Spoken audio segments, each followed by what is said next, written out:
With any new space, having the ability to learn, adapt, and really gain expertise is a must. Today we speak with Jesse, the co-founder of the NFT agency, and Llamas, an NFT project. We speak about the developments of Web 3.0, the growth and explosion of NFT, especially within the past week, as well as how you can stay ahead of the curve, especially when these new technologies are coming out. We go over how he and the NFT agency have been able to work with some of the largest brands across the world and how important it is to build a community, especially on Discord. Hopefully you enjoy this episode, learn a bit more about Web 3.0 and what it really is, as well as how NFTs could be the future for a lot of different products. Hope you guys enjoy. My name's Jesse Galati, I am co-founder of a company called the NFT Agency, and co-founder of Laid Back Llamas, which is a PFP NFT project that's currently going on right now. So we're heavily involved within the Web3 space. We started the NFT Agency probably about close to 2 years ago now. So right before like the hype started to really go crazy, before Beeple's JPEG sold for $64 million. We got in probably about 4 to 5 months before that. My partner, quote unquote, Llamavis, not doxed in the NFT world, so we refer to him as Llamavis. And another partner of mine, Jay Devnish, who is formerly of Monarch Music, which is formerly of E1 Entertainment, so big music label, record label. Llamavis had, approached us with this idea of these NFTs. And, I'm a graphic designer by trade, actually. So I've been, designing and doing things. So I got a passion for just creating and design and everything. So I was naturally drawn to, the artwork of just the NFTs. And, it was crazy because, when you think back and, graphic designers have, famously just kind of been taken advantage of for like a long time. And they did, they got paid good and whatnot, but not great. So hearing stories about graphic designers selling their art, for millions of dollars and all this crazy stuff, you're like, what's going on here? Yeah. So I kind of got intrigued by it. At that time, I was working for a digital marketing and advertising agency. So I was doing sales for that company, and I was national sales executive at that company. But he brought the idea to me, and for me, I have this addictive personality when it comes to just things that I like and want to get involved in, and I can't control it. So as soon as that started to happen, I just started to nonstop research and really get addicted to like the learning process of just like, okay, like what is an NFT? What's the history of it? What's the potential future of it? What have people been doing with it? And once I started doing that, I started to realize, okay, there's something here. Something is here, and yeah, then we started to really get into it. We then thought of a couple names for the company, and obviously typical name, the NFT agency. We incorporated it, trademarked it, so we own the NFTagency.com and all that kind of stuff. So that was the first thing that we did, and we really didn't have like a vision for the company or what we were going to do. What we did know is that there was a huge disconnect between the average person and what an NFT is. Yeah. So we felt supply and demand provide a solution to the problem, and so that's kind of where I saw a massive opportunity for someone such as myself and the company to find artists and digital artists that had amazing, incredible art and say, hey, do have you heard about NFTs? And okay, well, here's what they are, and here's what you could potentially do like with your art. So, we found an avenue of connecting artists and helping artists sell their artwork, as NFTs. and really just teach, educate them. The same way that an agency is to like an athlete, where they, help them, they protect them, they work for them, they, try to get them the best deals and like the best opportunities. They worry about all the problems so that the athlete doesn't have to. That's kind of what we did for the artists. Didn't have a lot of success for a very long time. I think that's like most things. It's Yeah. just, trying, failing, trying, failing, trying, failing. And again, I come from the sales background. So I just, it's a numbers game is glued into my mind. So I wasn't a stranger to it. So lo and behold, we started, signing artists. I was DMing artists on Instagram. I would DM like an artist, that has 100,000 or 150,000 followers on Instagram.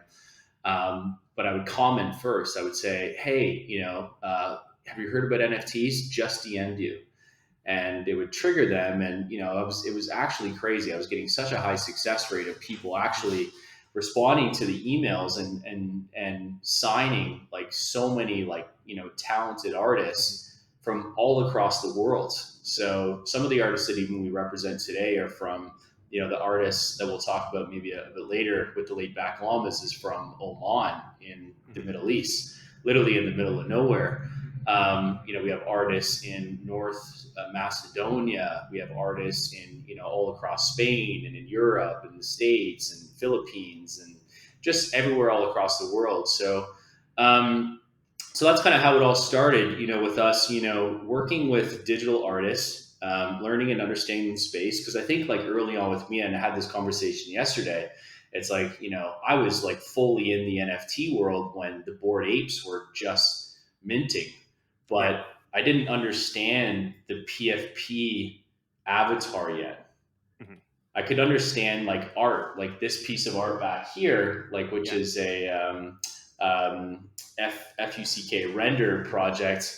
I could understand how someone would potentially want to collect digital art. So I could see that and I could understand that, and that's kind of where we've found a lane. And just when any space is new and it's still new, it's quite easy to actually reach out and connect with people. Yeah.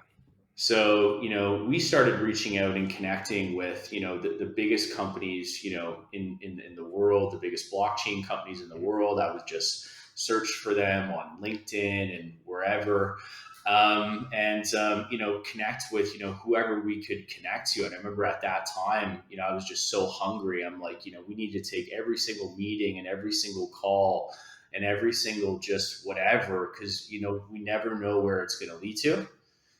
So we did that, so we were managing the artists and working with the artists, and having some success working with different blockchains, and different marketplaces, such as back then it was like Super Rare, it was OpenSea, and different platforms and whatnot.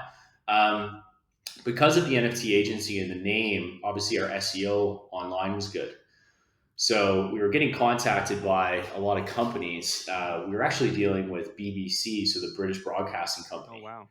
Yeah. So I'll never forget the day that we got that email, and I had to like go and check like everywhere, is this Is this legit, real? Yeah. right?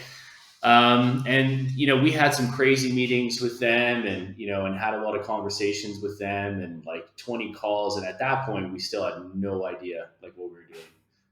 Like it's like we had no idea. We were hoping and praying, but still, we had no idea. And back then with them, this is again when NFTs, it was so early, so the whole NFTs are bad for the environment was a big thing. And because they're a publicly funded company, they have to be able to explain to the people that live in Europe that this is how we're spending your money.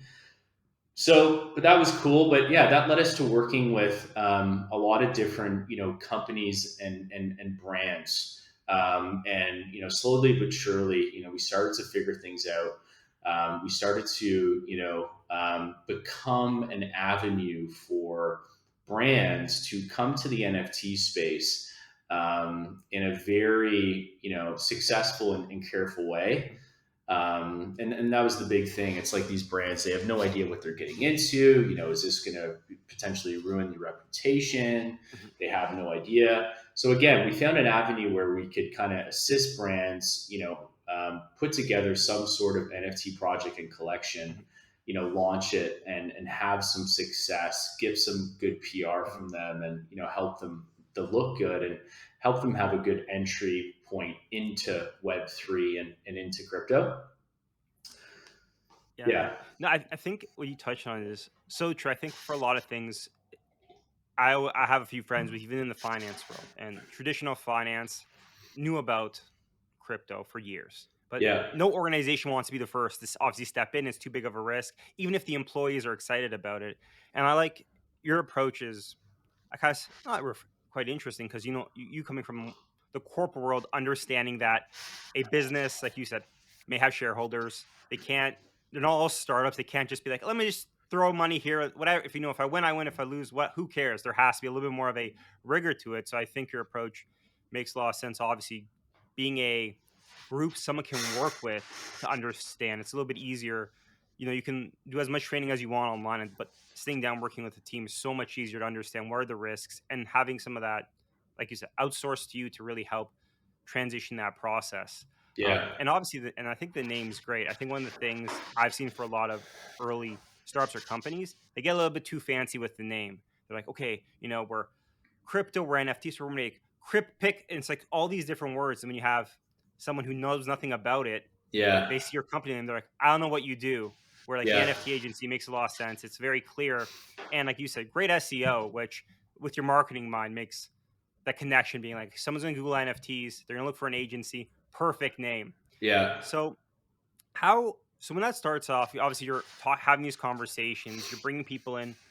What were some of the big sticking points early on? I feel like now it's a different conversation because most people have heard about it, understand what an NFT is to some extent, or at least see the potential upside. But in those yeah. early days, what were the conversations like? Were they just asking like, "Hey, can I just sell pictures for money?" Or were they like, what was their interest in this space? Was it more of an investment, or was it a way to really connect with the younger generation? I just feel like back then it's Wild West now, but back then I feel it was much more of a open market, blue ocean type thing.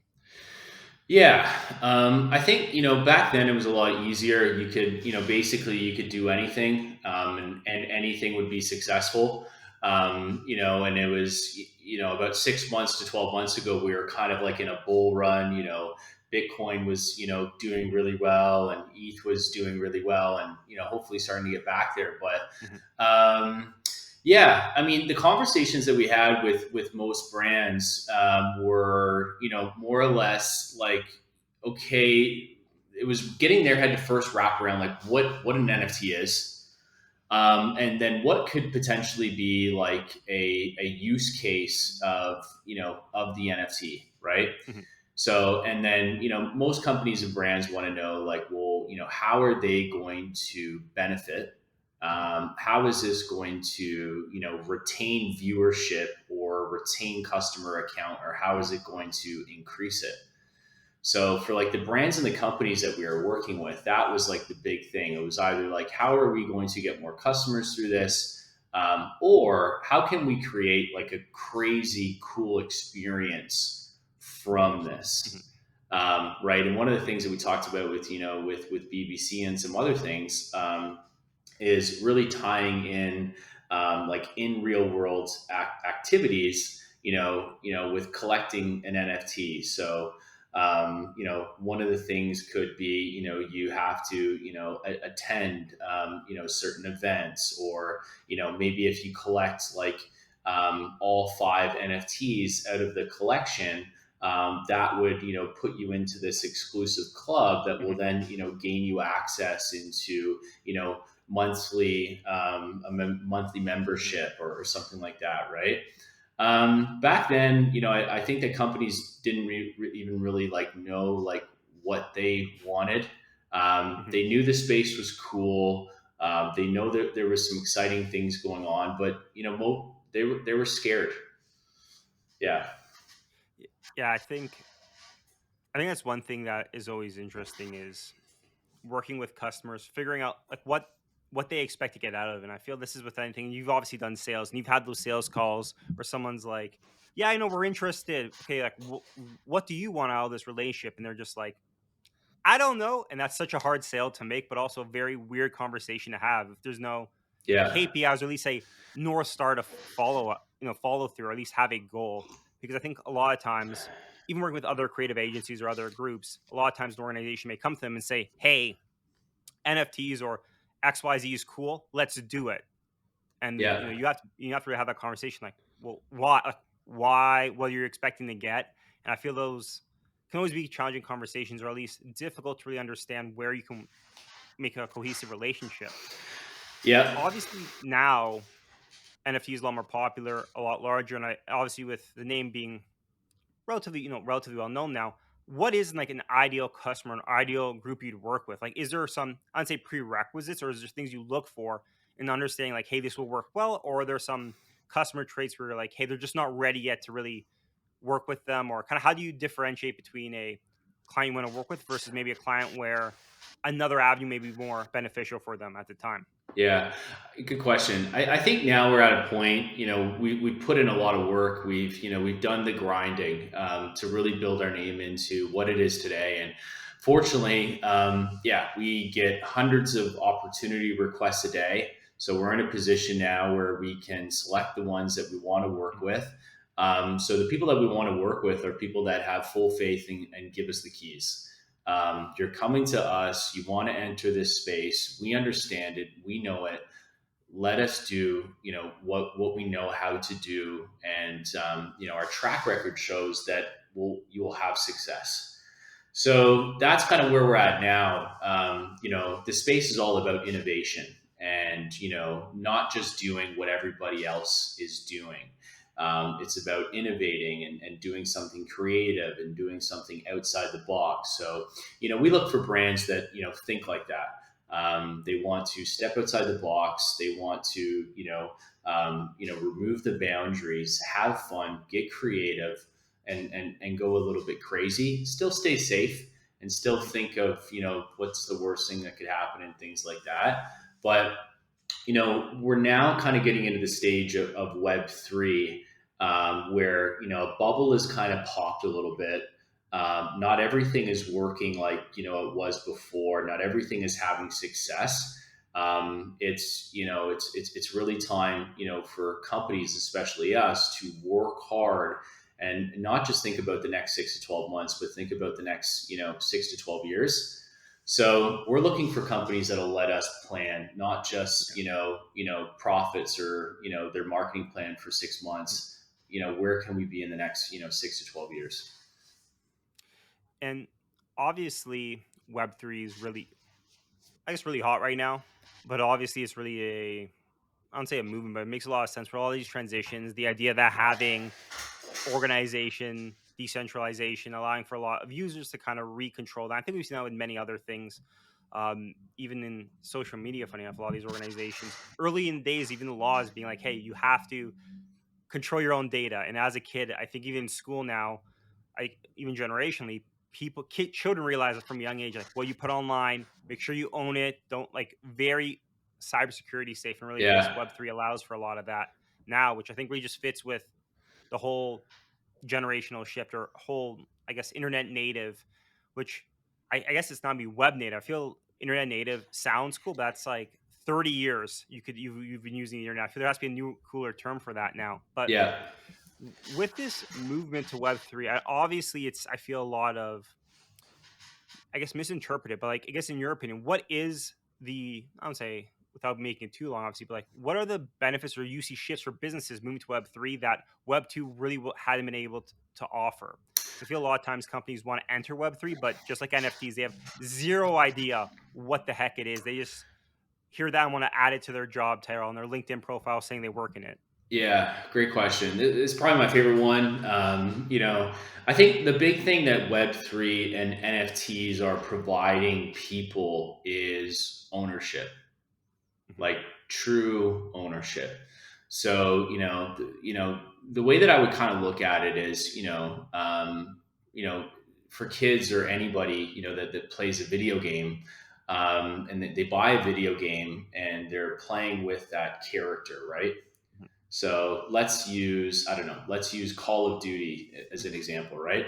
And so I buy the game. I'm playing with the character, and I spend a lot of time, playing with that character, beating levels, getting different things to upgrade the character. I even actually spend money on that character, in the PlayStation Store or whatever it is, to make that character better, faster, quicker, have different weapons and whatnot. The problem is that the money goes to Sony. It goes Mhm. to it goes to the gaming. It goes to the gaming company Call of Duty. So these kids and everyone are spending all this time, spending all this money, and yeah, there's like Twitch, and you can earn money that way. But what NFTs and blockchain are doing is ownership. So now imagine you're doing all of that, but imagine the character that you're playing with in the video game. You actually own that character, Mhm. and the time that you invest into that character makes the character more rare. The different levels that you accomplish and the ways that you accomplish them make it more of a rare character.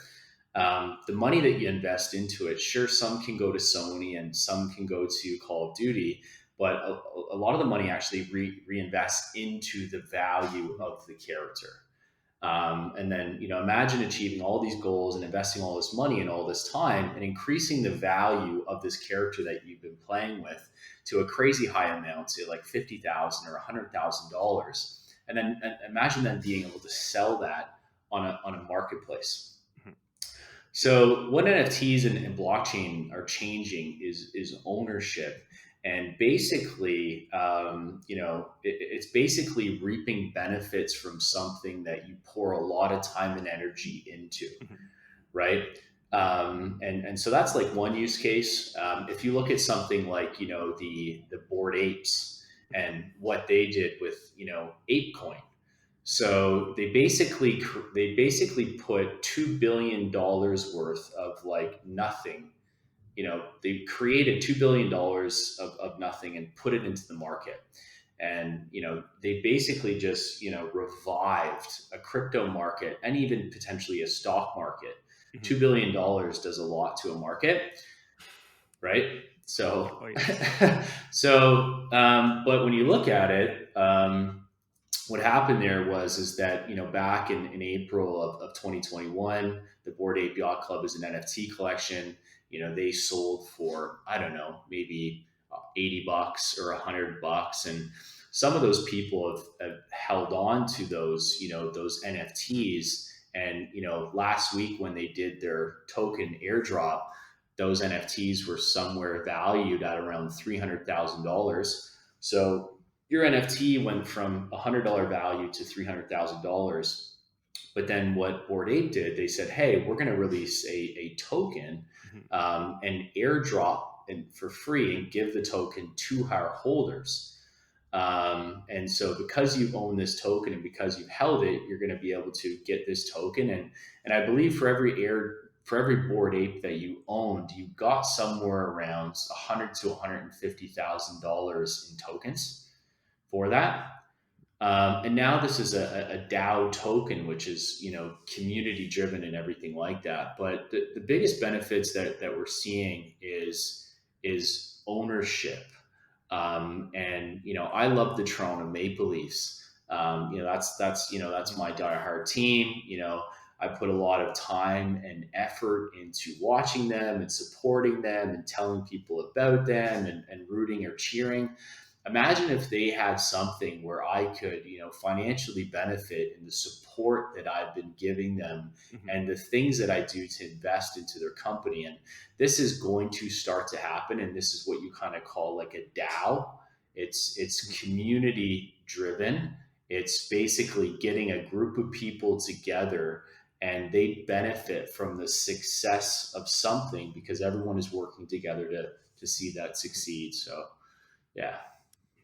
And the DAO idea I always thought is so interesting. I think this decentralization for a lot of organizations, a lot of people, I feel they think it's a lot more foreign than it actually is. There's a lot of examples of even groups of people with no financial incentive coming together to create things. We see a lot of these for like solutions to everyday problems. There's crowdsourcing, Yeah. which was been around for years, but the same example of the whole idea that like a group of people can do great things when there's no financial incentive, let alone the ability to have a vote and have a say in kind of what's going on. Yeah. And I think it's for a lot of individuals, it's more common for other, I guess, the younger generations as well to understand that, like, hey, I'm a part of a community. The whole internet presence, the idea that you have an online brand that has value, that getting the attention economy, love it or hate it, really shows that people can develop a brand and have their own intrinsic value online and make money from it. Yeah. So obviously, right now, a lot of excitement, a lot of things are going on. At what point with the NFT agency or kind of with your work did you realize that I guess you were on somewhere that the industry was starting to boom? Was there a conversation you had, or was there, a day you woke up and you're like, oh my goodness, like this NFT marketplace? Because obviously you had some idea that there'd be a success, but I feel that boom shocked everyone. If it, like anything else, if you knew it was going to go up, everyone would just of hindsight's 2020. But was there a point where you started realizing like, oh hey, this is becoming, I would say it never became mass market, but like relatively mass market, relatively known very quickly, especially like a few months ago? Was there a sticking point or a point of a realization like, oh, we're really on to something. This is going to be a massive industry a lot quicker than you may have predicted? Yeah. We locked in a bunch of big partnerships, fortunately, that, we still have. One of the biggest partnerships that we have with, the NFT agency is crypto.com. Mhm. And, fortunately, I got with them early. I got with them back in, February of 2021. And they've always been a big company. They've been massive. But, towards the end of the summer, crypto.com started to just make headways. They started Mhm. to, they renamed the Staples Center and spent $750 million on renaming the Staples Center. They gave UFC $180 million Mhm. in sponsorship. They gave F1 $100 million. So they went crazy with promoting and marketing and absolutely just, increase their user base Mhm. like crazy. And I think now they have around 30 million users on their platform. So our artists that we're doing, we curate their NFT collections. So we've done, NFT collections with Death Row Records, which is now owned by Snoop Dogg. We did one for Quiznos and Regal Restaurants brands, and Murder Beats, who's, Grammy award winning producer. We started to do NFT collections on their platform, and our NFT collections, back then they were still doing like really well. Like our artists were doing around, $20,000 to $30,000 in revenue in like a 24-hour time span. Mhm. Then they started to do like quarter million, $500,000 in 24 hours. And I just remember like, what is going on? So, that started to happen. And, all while that was going on, we were also started to work on our first PFP Mhm. project, which is Laid Back Llamas. And, fortunately for that, we have had a lot of success with that. That collection sold out in 2 minutes. January 10th. Gross revenue did around $8 to $10 million in 24 hours in sales, and we've kept building. So yeah, I think that time span of the drops, from say, December to January, it was crazy for me because, I've been working hard my whole life. Like, in sales and marketing, I work 6 days a week, 13-hour days, 6 years straight, no days Yeah. off. So it's cool for me to kind of see some success like that. It was cool, but again, I just got right back to work. Still haven't taken any days off, and we're grinding and working harder than we ever have. And we feel that we've done some great things already. It's nothing compared to, like, especially for us, like what is going Mhm. to happen here in like the next few months for us. Mhm. That I love what you said, that you've been working 6 years to have that success, and I think it's like anything else. It's like, oh wow, this overnight success was 6 years in the making, but everyone Yeah. always sees that one day and they're like, oh man, this guy's so lucky. Look what he was able to do, not realizing, like you said, no, you've been working on developing the skills, building the business for many months, many years, grinding your butt off, and then one day it kind of all comes to fruition. It all comes together very well, and I think you really hit nail on the head there, where it's 6 years of work to get to this place. It's not 1 month of work or 1 month of luck. It's a lot of work going in there to Yeah. really get to the position you're in. Yeah. Yeah, exactly. Obvious, Obviously, the space very dynamic, shifting all the time, and I mean, I feel compared to any other industry, even well, tech now is slow compared to this space. But how do you stay on top of it? Obviously, things can change, trends can be different. It's almost like fashion to some extent. There's always different trends going on, different focuses. How are you able to really stay on top of what's hot, or kind of how do you understand where to put more focus into? Because I feel because it's so new, there's a million different directions to go. How do you really help focus the direction you focus on? Yeah, good question. I think for me, it's just, number one, it's about being around the right people. Do you know what I mean? So, I've worked hard to get in the circles of just good people. And, if you don't, know good people, or if you don't have successful people that you hang around, fortunately on Twitter, there's a lot of like successful people, and especially like crypto and NFT people. Mhm. There's a lot of like really, really good ones that are very transparent, with the information that they give out, and you can kind of follow them and get advice from them, and things like that. But for me, I keep innovative people around me, in different areas, and in different kind of industries, involved in Web3. Mhm. So if there is something coming, or if there is something hot, and it piques my interest, like we can move on it. But as far as me personally in our company, it's super important we stay focused on what we're working on. Yeah. It's very easy to start to feel overwhelmed, when so much is going on, and then it comes to a point where you're trying to do like 90 things at once, but you're only really doing like 5% of these 90 things, Yeah. and none of them ever get done. And if they do, it's none of them are that high quality. So for me, it's just about concentrating, focusing, and when I'm doing something, I'm putting my all into this something. We're executing on it. We're seeing it through. We're making sure that this is the best as it can possibly become. Mhm. And it's trying not to feel that you need to be the best or the innovator at everything. It's Yeah. find your lane, get addicted to it, learn it, master it, and once you've done that, then go on to something else. Yeah. I think that matches a lot of startups I've spoken to, or at least I know, where the idea is early on, you try to do everything, then you realize, okay, for us to be successful, you have to be very good at one thing or really have that focus. And I think that's a lot of times it's like you speaking of this whole world, like the FOMO being like, oh man, why don't we should do this? Like, oh, if we started this 6 months ago, we could have been here. But the idea is, like you said, no one pays you to be okay at everything. They Yeah. pay you to be great at one thing very well and be an expert at that. And I Yeah. think it's so challenging. It always sounds easy, like, no, I understand we have to focus, but I think this is with anything in life, even in the early tech days where people are like, oh man, I should have created a dating app. Look how much money I could have made. And you're like, oh, I could have done this. But first, you don't have the passion, you don't have the focus. You have never been successful. It's always just difficult. But I think what you said about having that focus in the long run is where the success comes, because you have to be an expert at one thing and really be able to grow that, because you don't know what the future is going to be, but also you need to be able to be a thought leader, at least a leader in one thing specifically. And I feel this DeFi and NFT space, it's a lot harder than others because there's so much news coming at you because it's different than traditional media, but you've been able to focus, especially with the work you've been doing, and really have some success. Yeah.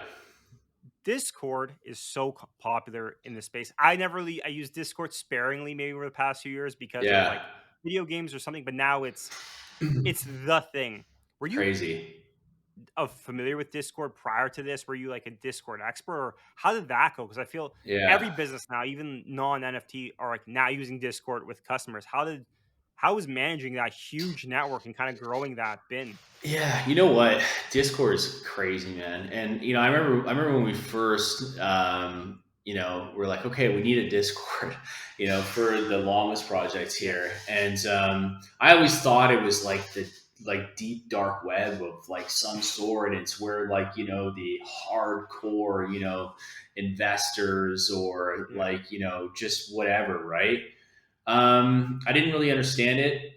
Didn't never used it before. Probably until August of 2021, until we actually needed it for the project, and I was extremely overwhelmed by it. And everyone is that first starts to Mhm. use Discord, because you just go in, you see like 20, 40 different channels. You're Yeah. like, who's in here? Who's in there? What are Yeah. they doing in here? And then you just get out and you get overwhelmed, right?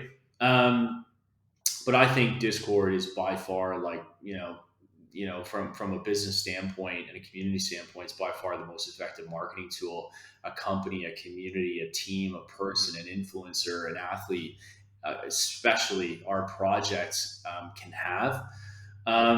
So we had no idea about it, and I started to kind of research just different projects and what they were doing in Discord, and it's a beautiful thing. What you're doing is you're creating a community, and you have the opportunity to communicate different things to that community. And us as a project, with the laid back Mhm. llamas, we try to inform people and educate people and help people and provide value all the time. And so it's become just such an amazing, marketing tool for us to be able to do that. And the way that I look at it, it's kind of like running. It's kind of like you're the mayor of a town, or a city, like you're the Mhm. prime minister or the president of a country. It's a lot of pressure and it's a lot of work. It's you're never going to please everybody. There's Mhm. always going to be someone a little bit upset. But for us, it's been really good. And from a marketing tool, you can do so much with it, right? Mhm. You can, you're getting people talking in there all the time and working together. And, we've made a conscious effort in our community to just kind of educate people on, how to have a good community. Be positive, be helpful, teach, educate, laugh, have fun. You never know what someone's going Mhm. through, be supportive, etc. And then you can market to Mhm. people what's going on. So if you have a release date, you have something coming, you have a crazy announcement, you have a little tab where you hit Mhm. at everyone. And if you have 15, 16,000 people in a Discord, that will notify every single person in that Discord that something has just happened. Come check it out. Go and retweet this on Twitter, et cetera, et cetera. So the Discord is it's been insane. There's still some ways to go from a security aspect with the hacks and these things that have happened with Discord, but you're gonna get that kind of stuff anytime something is so new. Yeah. When these things happen, especially in crypto, where there's like hacks and scams going on, it's unfortunate, but really what it shows you is that it's new and it's an opportunity for a company to come in, fix that problem, or Discord themselves provide a solution for that. But Discord is crazy. But it's amazing, and I think Mhm. for a company or a brand or whatever, I think that they're now finding out that Discord is by far one of the most powerful marketing tools that you can have. It's when you said it's like being a mayor of a town or city. For some discords, you actually have the same population as some towns, which is wild. And the control that's the It's craziest true. part because you'll go in some of these communities, and I guarantee in like 5-10 years, there will be like theses on like how humans to come together and develop like culture and hierarchies in Yeah. a Discord because it's pretty much like it was labeled like was like 20,000 people coming together, some 100,000 people coming together, all have the ability to speak up, which is what everyone always talks about. Like everyone should have a voice. Everyone does have a voice now, so it's a very interesting dynamic that, with obviously without technology, would never be possible. So Yeah. even on like a sociology level, it's very interesting to see how like 30,000 people all come together and vote and have a conversation, and all those voices can be heard. It's super unique. And like you're saying, when I first logged in, I was so overwhelmed. And I'm pretty tech native. Did some programming in my day. I'm very familiar with computers. I logged in and I was like, I'm on 5 channels. All these things are going off. I felt brand new to it. So I know what you Yeah. said when you kind of first started. You're like, is this for like hackers? Am I on this whole like dark web type thing? It feels so techy when at the end of the day, it's nothing, I'd say, that difficult to learn. It's just like anything, a new technology, something else to learn. But yeah, that experience mirrored mine so well. Yeah, one of the It's so things. funny.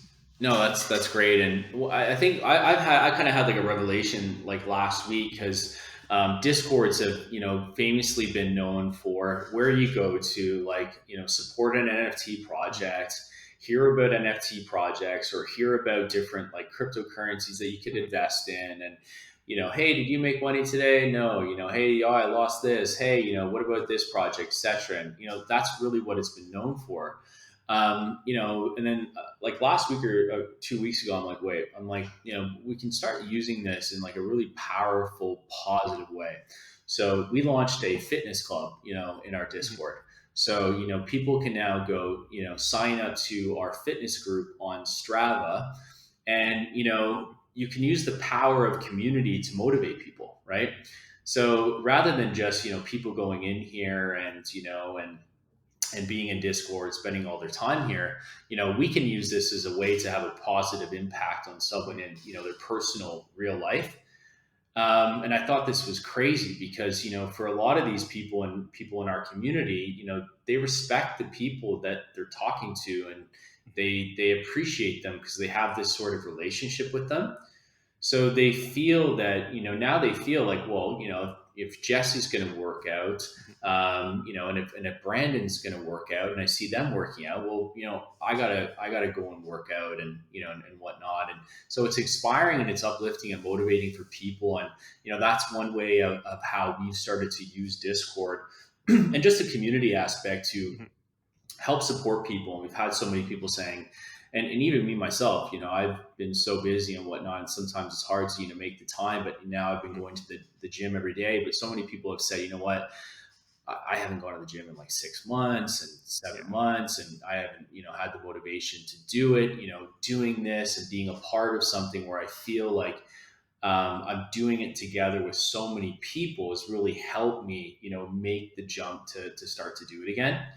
So Mhm. this is cool, and I think as Discord evolves, and a need for this will expand, and a lot of cool things like this will start to happen more and more often as well. It's so interesting how community is so important, and that almost came full circle. I think people initially thought like, "Oh, tech, you're stuck inside all day. It's so individualistic." But it's almost a full circle now, especially with the NFT space where it's very community driven. Yeah, People are coming together or meeting.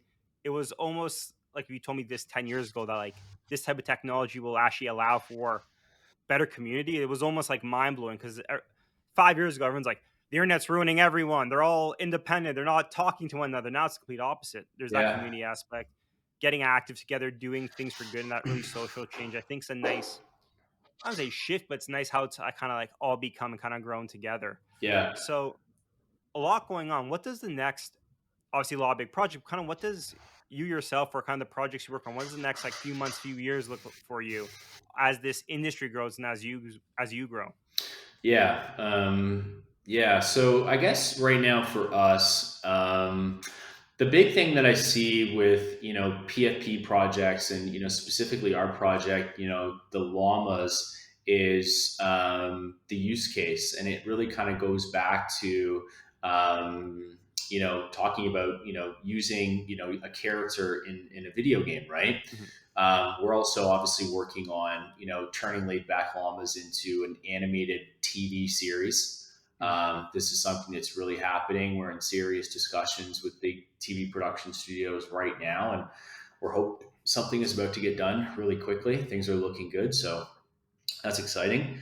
And imagine the character in the llama that you own, starring in a TV episode, and you own that, and you're sitting at home and you're like, I own that character on the screen right now, and because I'm watching him in the show, I'm making a royalty off of that. And you're kind of like that character's agent. And Hmm. if a coffee shop down the street says, "Hey, we want to use your llama for our billboard on our advertisement.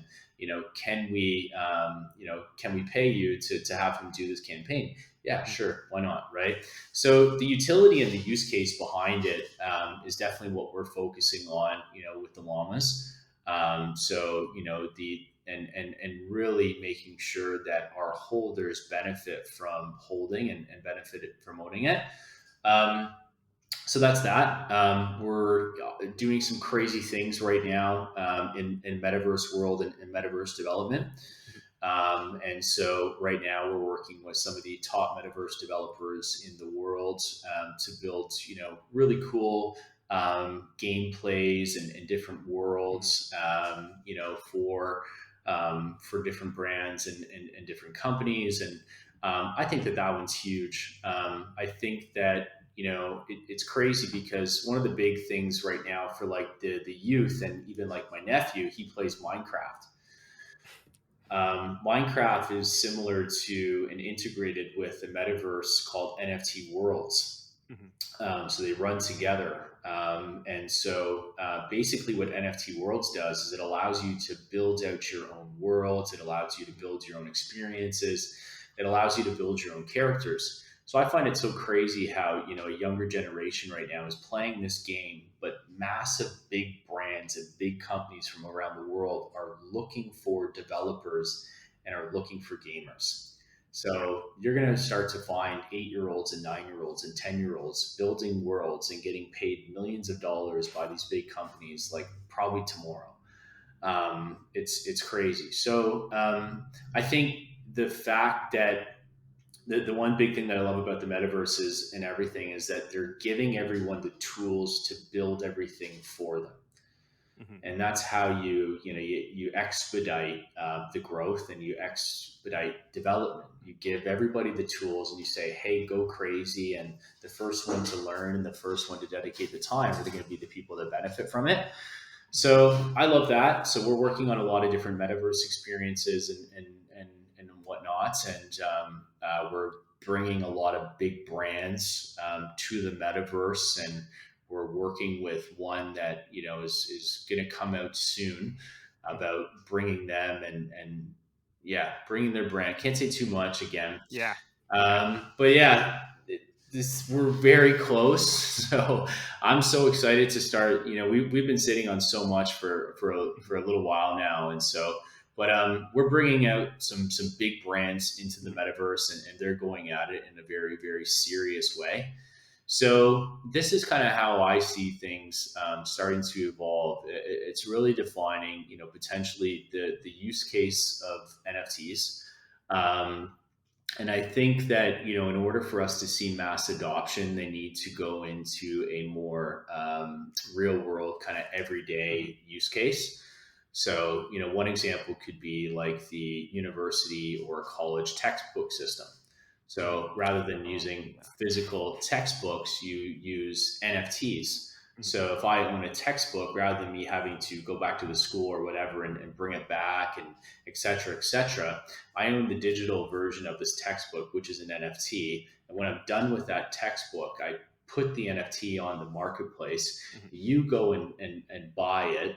I didn't have to walk anywhere, drive anywhere, search for anything, et cetera, et cetera. So, and then there's also the validation and the authentication that Hmm. this is the real textbook. Everything is organized. There's no paper. You save the Hmm. trees, et cetera, et Yeah. cetera. So this is how I see things, starting to evolve as people start to experiment with the different use cases Hmm. of NFTs and the ownership. I think, for far too long, companies and a lot of big companies and brands and teams and whatnot, they've made tons of money off of free support from people. Hmm. And NFTs are going to change that, where the companies are actually still going to do well, and they're probably even going to do better. If you look at a company like Board Eight, it's a multi billion-dollar organization with Yuga Labs, but they've got there by putting their community first and making Yeah. sure that their people that are a part of their community benefit. And that's how you just get, so many people dedicated and committed and driven Mhm. to see you succeed at the highest level possible. And that textbook was the bane of my existence. I've been so many black market textbooks. I was buying and selling and going to people's homes, and then all of a sudden you get back and it's version 1, you need version 2 because the Yeah. professor doesn't allow it. So Yeah. I had that feeling many times trying to going through many successes and buying the wrong textbook and then being like, "Damn it, this cost me more now. I have to buy 3 versions of it." But for Yeah. sure, but yeah, no, it was great to connect and kind of learn your story. Like I said, it was very unique kind of with you and your background, having worked in the corp world, understanding business needs, which I think is not I would say refreshing, but also interesting to hear kind of both perspectives, being able to combine, I guess, my world of more business focus with more of that Web3 and the DeFi space with NFTs. Yeah. But before we go, how can people get in touch, get involved, and kind of follow along this amazing journey you and the company's been on? Yeah, for sure. Thank you so much, obviously, for having me as well. This was awesome. Yeah, for people to check us out, go to the NFTagency.com, just the NFTagency.com on Twitter, Instagram, everywhere. My Twitter is Jesse Galati, Jesse Galati, Galati. And then our project, Laid Back Llamas. This is our NFT project that something that we've been working on for quite some time. Had a lot of success with it. One of the top projects in the space, and doing a lot of exciting things with that. And shout out to the herd, our big community. I'm sure they're going to watch this and spread this around. So thank you to all of them. Incredible community, just amazing, filled with so many amazing, incredible people from all over the world. Specifically yourself. Mhm. So yeah, I'm excited about where this space are heading. Very fortunate, but it's a lot of work, and we're committed and trying to have as much fun in the process. But it's exciting, and yeah, I can't wait to see where things go from here.